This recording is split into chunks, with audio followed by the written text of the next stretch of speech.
Hello, and welcome to Generation AI, the podcast where we demystify artificial intelligence in the world of higher education.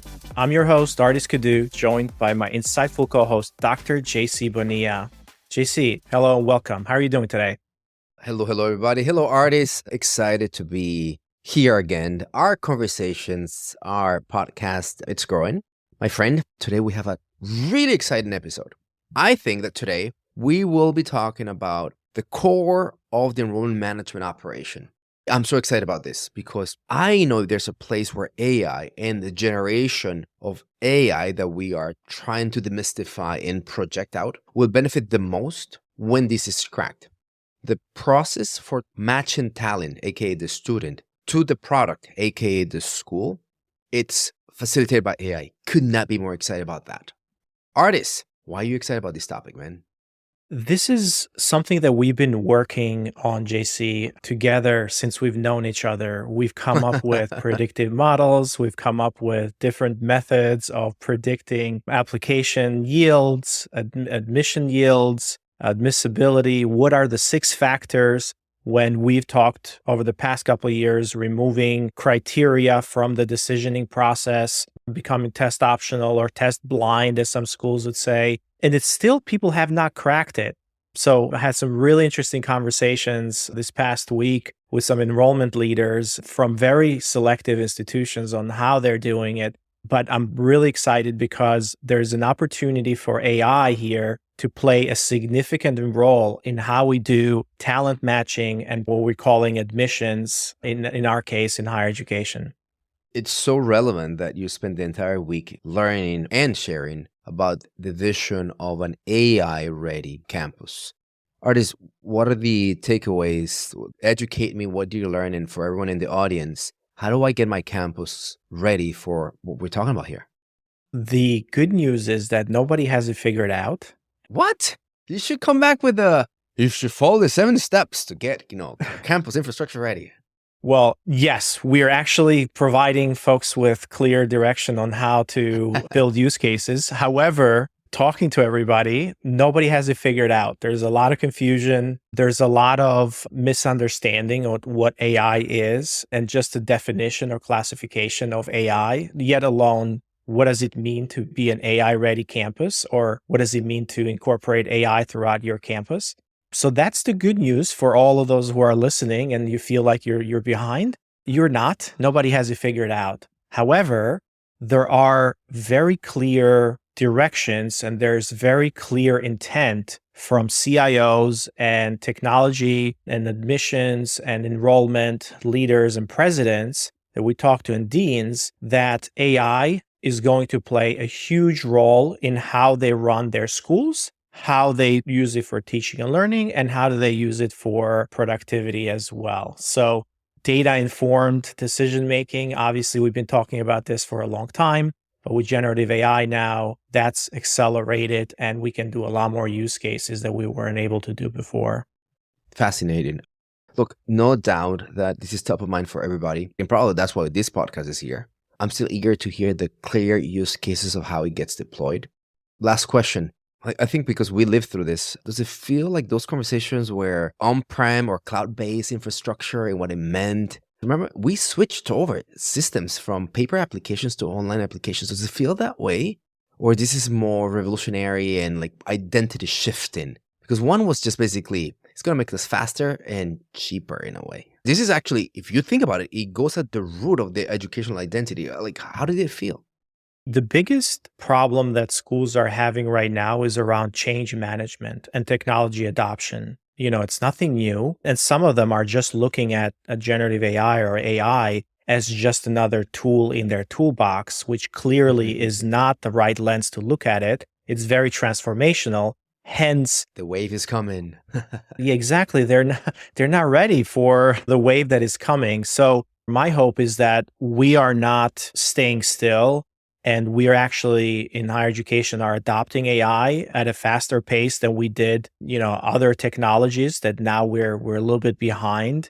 But yeah, it's a mindset change, JC. It's not necessarily technology deployment, so to speak, or picking tools.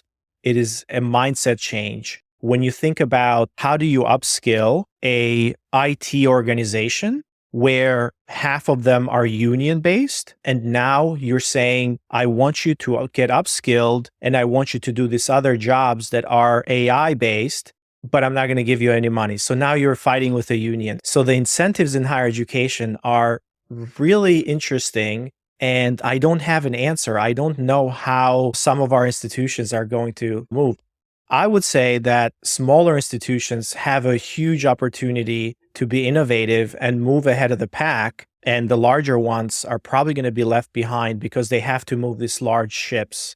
So this is where you and I now, I think, can start making these use cases and articulation of how it could land smaller, but more practical. So today's episode will focus on how a campus behavior technology can change now, today, if you wanted to, whether you're a small campus or a big campus.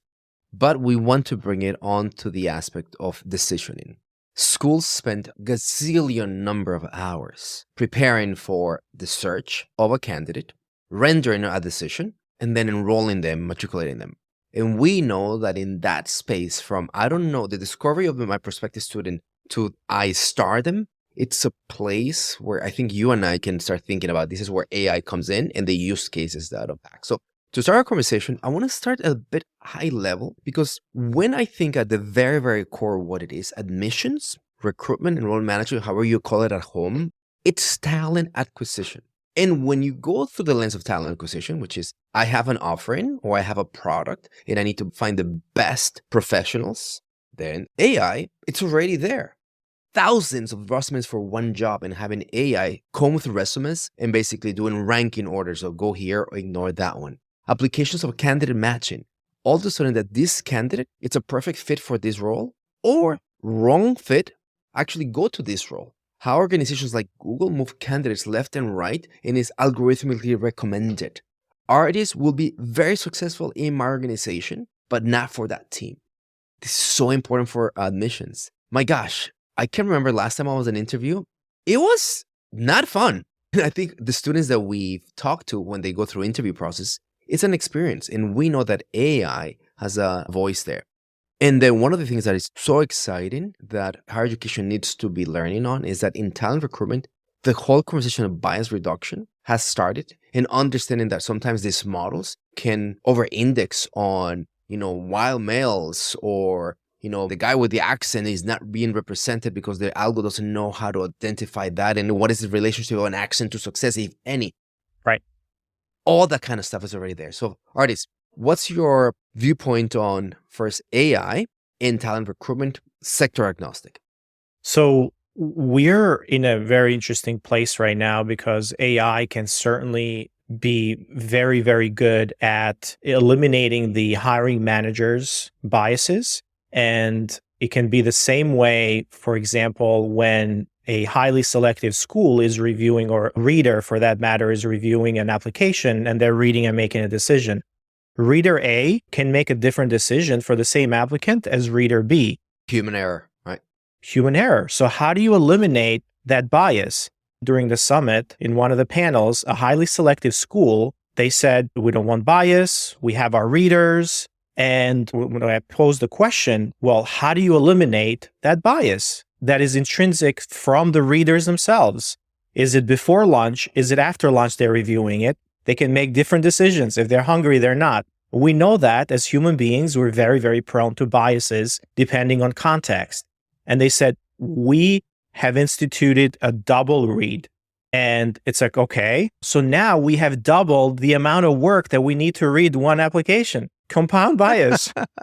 So the answer, I don't think it's more people looking at these things. It's not committee reading, but it is actually a system or a rubric or a mechanized way of reviewing these applications and reviewing this based on criteria that we put together. However, there's the soft components of it, right? So the things that we were not able to do before, where it was all about data, and I needed to represent JC in different data points, right? So that was the predictive components that we were dealing with all the time. Now, those can be very biased because we just didn't have enough of those data points or those representations. We didn't have representations in the middle. So What happens now is that with generative AI, we can read and we can kind of consume unstructured data or stories for that matter that are very nuanced.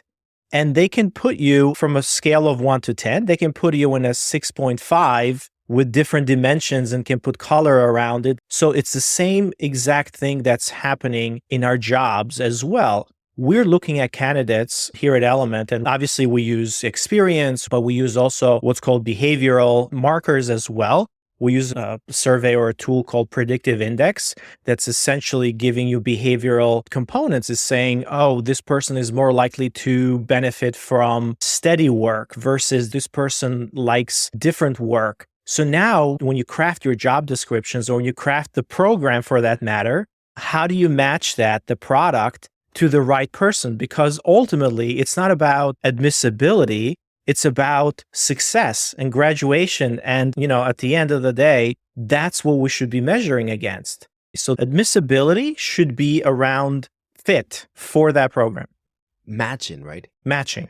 It's about behavioral traits, as you just mentioned. It's about credentials. It's about potential. Correct. And a really important thing that you just mentioned there, whether there's bias or not, it's scalability. And one of the things I know is that, fine, to your point of the second reader, then throw a third reader, right? And then a fourth, a fifth. It's not a scalable value proposition. And what technology allows us to do, if anything, is that high-touch interventions, humans, are so important. So what I want to do is, I don't want to have 2, 3 readers. What I want to have is these readers move to different operations. These recruiters move to different operations where the high-touch human intervention is needed. So there's no doubt that the role of AI in accelerating candidate match search, whether it's a student or professional, it's already here and the potential is big. Let's bring it down to the higher education level. And I think this is a really, really, really good conversation. We have 2 frameworks to start with. One is a book that you read on the promise of talent, Adam Grant. And I'd love for you to basically explain to everyone, what is this tension between GPT versus GPA? Yeah. So Adam Grant, for those of you who are not familiar with him, I would highly recommend you pick up some of his books. He's an organizational psychologist. So essentially, he looks at how people and organizations work. So in this book, Hidden Potential, he's talking about the science of achieving greater things, meaning that how do we value people and how do we see what's that potential? And one of the use cases that he takes is around admissibility and admissions. The thesis is that someone who has traveled, the trajectory is greater, meaning that their credentials were low, but they had to overcome obstacles, is better to be in a position to succeed than someone that has had a steady performance. So when you look at it, GPT stands for Grade Point Trajectory, where if you started your semester with a C, and you ended your year with a B or an A, is much better than if somebody had a B plus, a B, and those are the grades that you ended with. If you take that and you think about it, you match that against GPA, which is essentially accumulation of all of your grades. But it's deterministic. It's a snapshot, right? That's your point. It's a snapshot. Exactly. So as data scientists, snapshots are never good. Trends are what we look for. I tell my team all the time, I'm like, you look at trend, if something is going up or going down. And that's the AI angle, right? What you just discussed when GPT, right, grade point trajectories are patterns, right? Correct. Let's just be honest. We humans are not really good at pattern detection. Computers kick our butts when it comes to pattern detection.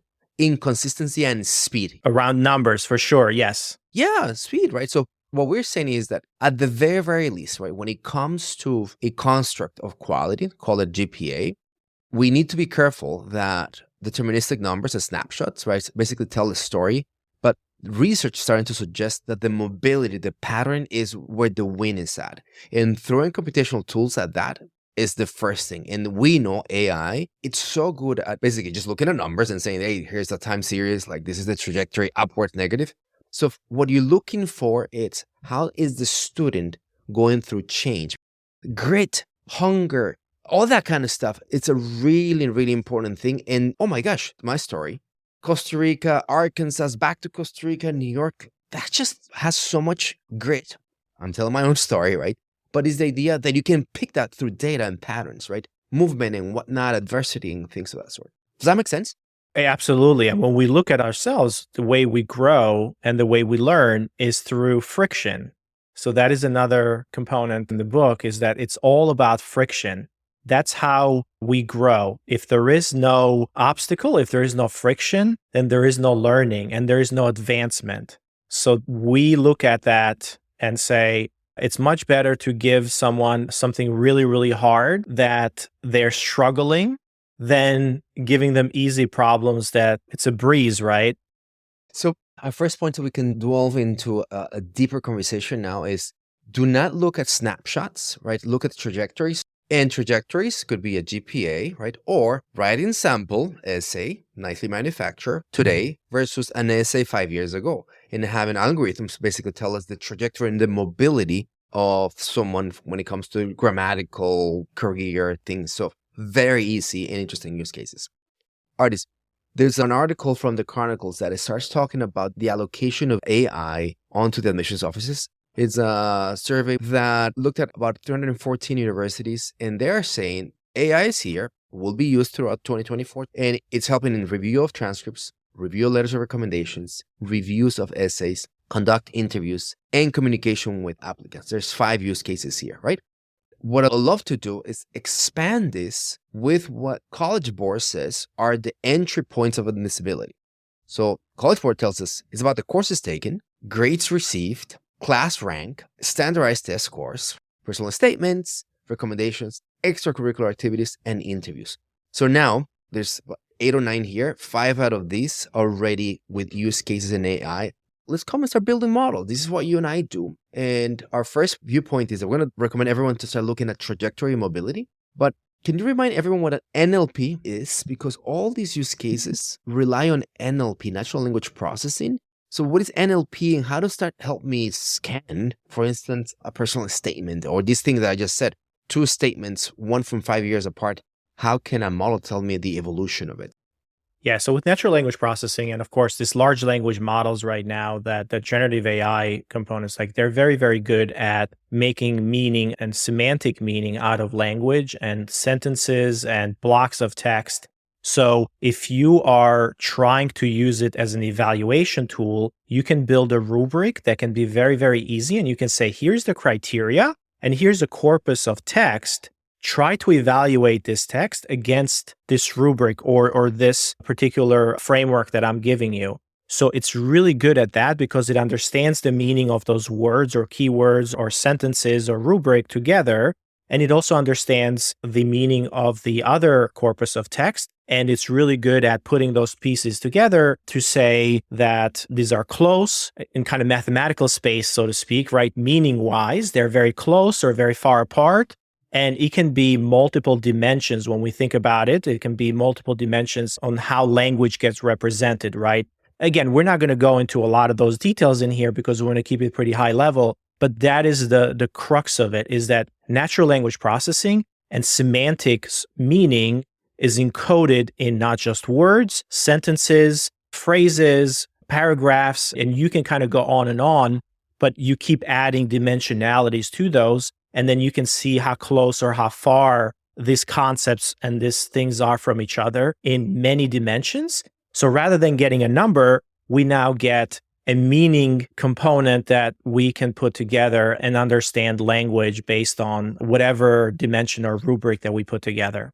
Now, I'm going to go back. So we said courses taken. This is a really good use case because you're coming in to a university or a school. And if you're transfer students or if you're going for a continuing education, you might have taken an equivalency course. And this was actually a use case that one of the deans for continuing education we discussed. She mentioned that that is a hard problem for them to do. And right now, what they do is they hire a professor or they hire a faculty member to look at the curriculum of the course that the student took. And they look at the equivalent curriculum of multiple courses at the institution. And they see, does this match enough? Yes or no? And if it does, then they get the credit because they took that additional course before they came in. And the faculty member gets paid $100 or $75 for that, right? For that scanning of the curriculum. That's an easy one that generative AI can be very, very good at comparing two curriculums and saying course A and course B, are they equivalent or do they result in the same skills or competencies? Are they the same in that regard? I like that. So let me give you an example of how that also looks like. So core lookalikes, right? In this idea is that when I speak about exploratory data analysis, that's the name of the course, the same course can be called Probability 101. Two different titles, but when you start seeing how they're taught, what they cover is the same one. Fantastic use case. Let's switch to this one, interviews, right? And this is where another use case that is emerging in AI, the AI assistant, right? And it's kind of like a no-brainer. You can have 152 variations of a chat bot that interact with someone. But today, the interview process is still highly human mediated. I'll just give you a use case so I can paint a picture and then Ardis take it from here. I submit a video and then it would analyze my blinking and the words I use and match it against a human behavior trait step of scope and say like, this dude is fantastic because he's always touching his nose, blinking, and we think that it's our traits of extroverts. And my school likes extroverts. That's basically a behavioral proxy for success. So totally out there case, but technology speaking, that's an easy thing to do. How can we start using the AI assistant and interviews in this whole admissibility problem, Ardis? Well, the interviews are actually one of the things that are really high bandwidth evaluations, right? I mean, it takes a lot of time. It takes a lot of time. Yes, exactly. And usually what a lot of schools do, and I had to go through this when I applied. So I had an in-person interview and then I remember this was Columbia. We met with an alumni and we had a 2-hour lunch/interview. I had no clue if I did well or not or what the recommendations were. And we think that we're very good at it. We're terrible at it. We're really bad at interviews. And I can see it myself. Like if I don't connect with you, especially over Zoom, we tend to lose interest. Can I insert a thought there? What you just touch on is that how interviews are subjective and they are feeling vibe based, right? So there's a vibe. Yes, 100%. Yes, we connect or we don't connect. And everything else that you say, it could be brilliant, but I'm going to look at it with a bias because I just didn't connect with you right away. It's really hard to switch that. So AI in that case can be a unbiasing tool for us to bring into those interviews and we can level the playing field. So folks who don't come as polished, they're not as tall, they don't come from the same background that you come from, so they don't get penalized for the things they can't change, right? I find myself being harder on people who sound like me because somehow I'm applying my own story, my own page, my own book. Like, what do I know? I know my own life. And sometimes I give a pass to people who just look different and sound different to me. I know you have a thing for people with British accents. You think that they're brilliant. If you're Brit, just come and talk to me and like literally I want to be your friend. So I take British accents, Scottish accents, Irish accent, anything like that. So use cases, again, to start reviewing what we're talking about is that there's an entire opportunity on interviews, scaling the human component, normalizing or reducing the subjectivity on it, using NLP models, natural language processing models to come and just ingest anything that looks like writing from recommendations, essays, and scan them, provide keys on how to read them, create lookalike algorithms. When it comes to anything that is numeric, grades received, looking at trajectories, right? Those are places where today AI could come scale us and give us the time that we need to do the high touch interventions, right? Because the part that I want everyone to understand is, and Ardis, tell me if you're in this boat. I think you are. By no means we're saying decisioning, it's a computer from beginning to end. Decisioning requires the human touch, right? However, there's only 40 hours in a week, and it's taking us 48 hours to do this. So can we just get 10, 15, 20 hours back? Letting computers and algos do what they do best so we can redeploy that amount of time in the high touch, high bandwidth interventions, if any. Fair? You're in that camp as well? That is absolutely fair. Yes, I agree. So, Ardis, to wrap up today's conversation, let's just take a deep dive onto AI-driven automation into the workplace. So, what are the things that someone needs to start thinking about if they're going to go into this? This idea of designing for use cases. It's crazy for you to design a use case that touches on all the variations and permutations that are there, right? The point is that you need to start looking for, where do I address 50, 60, 70% of the use cases, right? Because if you start thinking about this technology and this AI is going to help me for all of it, it's going to fail. We know that. I know that. It will never launch, right? So can you just give everyone your point of view as a product technologist and someone who's been building models and solutions? How do I go from, all right, I get it, I buy it, and now I want to start designing. Where do I start? How do I think about use cases, knowing that if you go for all of them, it will be a recipe for failure? Yeah, I mean, we've all been in committees where we have to take in everybody's point of view and start thinking, well, have you thought about this? Well, have you thought about this? Or have you thought about this? And what we come out of there is actually something that is so watered down that it's basically serving the lowest common denominator. So innovation is very, very hard when you have to take into consideration all of the different things. I'm not saying that you should live risk aside. However, you need to make decisions that are optimizing for velocity and learning rather than all of the edge cases that you need to put in there.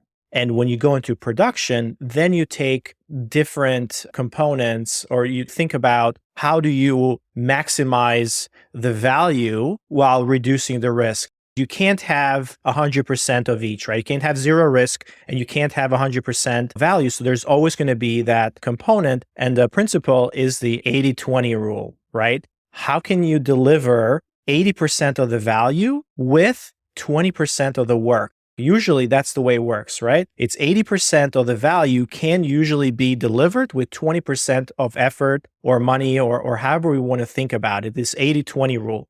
And the other 20% is going to take you an infinite amount of resources in order to achieve that. So it's like that sweet spot. So that's the way we think about it. We move things very fast. It usually works out a lot better because you have compounding effects rather than trying to get the perfect thing from the beginning, which you're never going to get. But the compounding effects of making something 1% better every iteration, it's going to get you there a lot faster. Well said, my friend. Higher education professionals, educators at all, and friends and fans, do not let perfect be the enemy of good. Exactly. Start. AI is here to amplify us. We don't scale humanly really well. Think about all the biases in our decision making. And remember, when it comes to finding the right student for the right school, it requires talent. And talent is something that algorithmically seen and inspected. It's a real thing. So I hope you enjoy the conversation. I'm really, really excited to see how our friends are going to take these and move to the next level. It was great, JC. Yes, absolutely enjoyed this. Thank you, everybody. And until next time. Generation AI is part of the Enrollify podcast network. If you like this podcast, chances are you're going to like other Enrollify shows too. Our podcast network is growing weekly, and we've got a wide range of marketing, enrollment, and higher ed technology shows that are jam-packed with stories, ideas, and frameworks, all designed to empower you to be a better higher ed professional. Our shows help higher ed leaders and professionals like you find their next big idea. They feature a selection of the industry's best as your hosts, like Jamie Hunt, Seth Odell, Jenny Lee Fowler, Brian Gross, and many of your favorite leaders in higher ed. Enrollify is made possible by Element 451, the next generation AI student engagement platform that's helping institutions all over the country create meaningful, personalized, and engaging connections with their prospects and students. Learn more at element451.com.